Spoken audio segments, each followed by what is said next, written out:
ang lumalalang hidwaan sa pagitan ni Pangulong Ferdinand Marcos Jr. at ng kanyang nawalay na kapatid na babae, si Senator Amy Marcos, ay maaaring hindi na maayos anumang oras sa lalong madaling panahon matapos hayagang akusahan ng kanyang pangalan na kapatid na babae ang unang pamilya bilang gumagamit ng iligal na droga.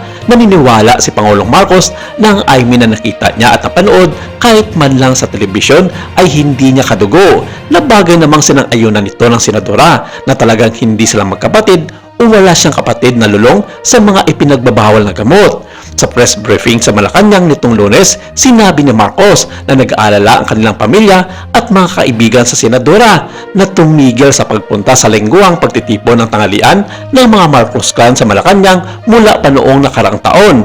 Ang naging saad ng Pangulo? And the reason that is because the lady that you see talking on TV is not my sister, and that view is shared by our cousins, our friend. That's not her, so that's why we worry. So, we are be worried about her. I hope she feels better soon. Pero binaliwala lang ito ng senadora na hindi siya nagbibiro sa kanyang mga binibitawang mga salita na hindi niya totoong kapatid ang Pangulo at kaya niyang maglabas ng mga dokumento para patunayan ito. Hindi man sinabi ng senadora ang mga nasabing mga dokumento, pero maraming mga Pilipino ang napapaisip kung ano ito at gaano kamaasahan na magpapatunay hindi nga niya totoong kapatid si Pangulong Bongbong Marcos Jr. Sinabi ng mga political analyst na magpapatunay lamang si Senadora Amy Marcos na hindi niya kapatid si BBM kung maglalatag siya at magpapakita ng mga konkretong mga dokumento tulad na lamang ng birth certificate o DNA test na ginawa sa kanya at sa kanyang kapatid na si Pangulong Bongbong Marcos Jr. Kaya marami ang mga nag-aabang sa ngayon sa mga susunod na gagawin ng senadora laban sa Pangulo ng Pilipinas.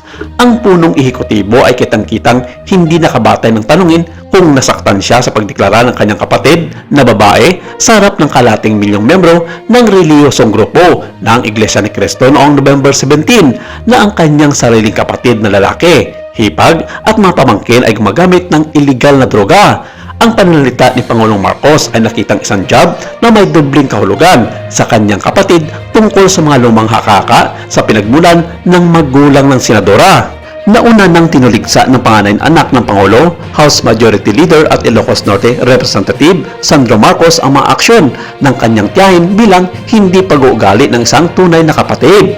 Nangahas ang senadora sa unang pamilya na sumailalim sa hair follicle drug test kapalit ng pagpapa-DNA na test niya para patunayan ang kanyang katugo sa kanilang mga magulang, sina dating Pangulong Ferdinand Marcos Sr. at dating unang ginang Imelda Marcos. Itinanggi ng Malacanang ang mga akusasyon ni Senator Amy na ang Pangulo ay matagal nang lulong sa droga, na ang pagdepende sa cocaine ay humantong sa lumalalang iskandalo sa katiwalian sa kasalukuyang administrasyon.